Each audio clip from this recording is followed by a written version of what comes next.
Triangle shape मठरी बनाने के लिए हमने 500 ग्राम मैदा ले ली है। मैदा में हम मसाले मिलाएंगे। मैदा में हमने हाफ़ टी स्पून नमक, half teaspoon chilli flakes, 1 teaspoon अजवाइन को हाथों से ही क्रश करके डाल दिया है। 1 टीस्पून कसूरी मेथी, कसूरी मेथी को भी हम हाथों से क्रश करके डाल देंगे, डंठल हटा देंगे। 2 टेबलस्पून ऑयल, ऑयल को हम मैदा में अच्छे से मिक्स कर लेंगे। मैदा भी अब बाइंड होने जैसी हो गई है। मैदा की मुट्ठी बन रही है, यानी कि मौन परफेक्ट लग करके कंप्लीट है। तो अब हम थोड़ा थोड़ा पानी डालते हुए सॉफ्ट डो लगा लेंगे। डो लगने के बाद हमने डो को इस तरह से मुट्ठी लगा करके गूंथ लिया है। डो का रोल बना करके पेड़े साइज में कट कर लेंगे। इस तरह से हमने पेड़े साइज में कट कर लिया है। अब हम पेड़े बना करके कंप्लीट करेंगे। इस तरह से हमने मीडियम साइज के पेड़े बना लिए हैं। एक पेड़ा लेते हुए हम बेल लेंगे। बेल करके हम लोई को हमने रोटी से थोड़ा सा बड़ी साइज में बेल करके कंप्लीट कर लिया है। अब हम इस तरह से कट कर लेंगे। लोई की मीडियम साइज की पट्टियाँ बना करके हमने ट्रायंगल शेप में कट कर ली है। ट्रायंगल शेप में कट करने के बाद हम ट्रायंगल शेप को अलग करते हुए ट्रायंगल शेप की सारी लेयर्स को अलग अलग करके निकाल लेंगे, ताकि लेयर्स चिपके नहीं।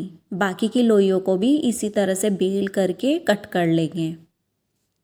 यदि आप चाहें तो एक एक पट्टी से भी ट्रायंगल शेप बना सकते हैं। हमने इस तरह से सारी पट्टियों को इकट्ठा करते हुए ट्रायंगल शेप बना लिया है।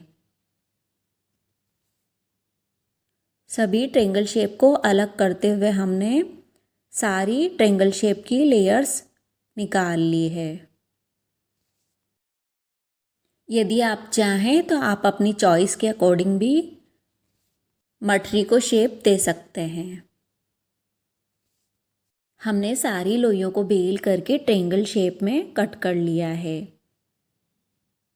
ट्रायंगल शेप में कट करके हमने ट्रायंगल शेप के लेयर्स को अलग अलग करके निकाल लिया है, ताकि लेयर्स चिपके नहीं।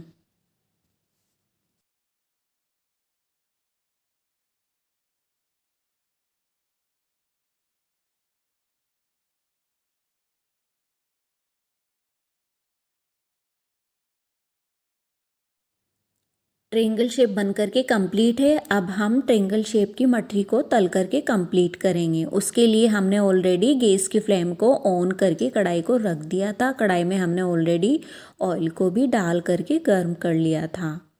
अब हम गैस की फ्लेम को धीमा रखते हुए ट्रायंगल शेप की मठरी को तल लेंगे। मठरी को हमने कढ़ाई में डाल दिया है। गैस की फ्लेम को धीमा रखते हुए हम मठरी को तल लेंगे। बीच बीच में हम मठरी को उलटते पलटते रहेंगे।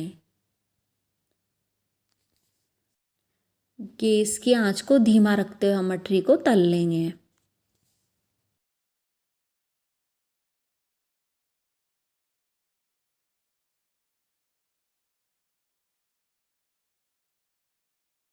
थोड़ी देर में मठरी का कलर चेंज हो गया है। मठरी का कलर ब्राउन हो गया है। मठरी को हम 1 से 2 मिनट और तल लेंगे।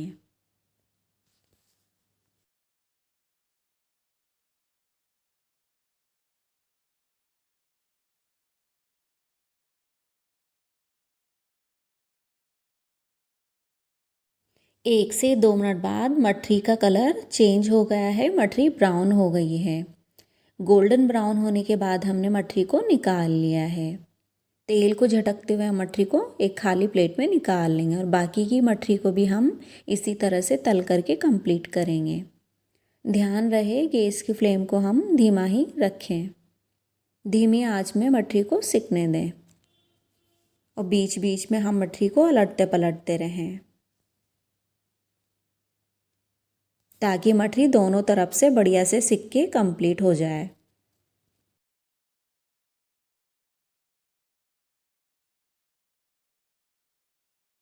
एक बार में आ जाए जितनी मठरी को हमने कढ़ाई में डाल दिया है, मठरी को हम तल लेंगे।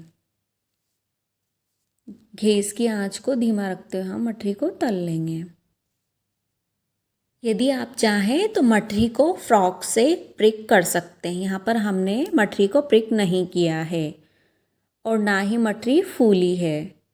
मठरी एकदम परफेक्ट बनी है। मठरी एकदम कुरकुरी क्रिस्प बनी है। मठरी को हम तोड़ करके दिखाएंगे। मठरी की आवाज़ आप सुन सकते हैं। मठरी तलने के बाद हमने मठरी को एक खाली प्लेट में निकाल लिया है। मठरी को हम तोड़ के दिखाएंगे, आवाज़ आप सुन सकते हैं।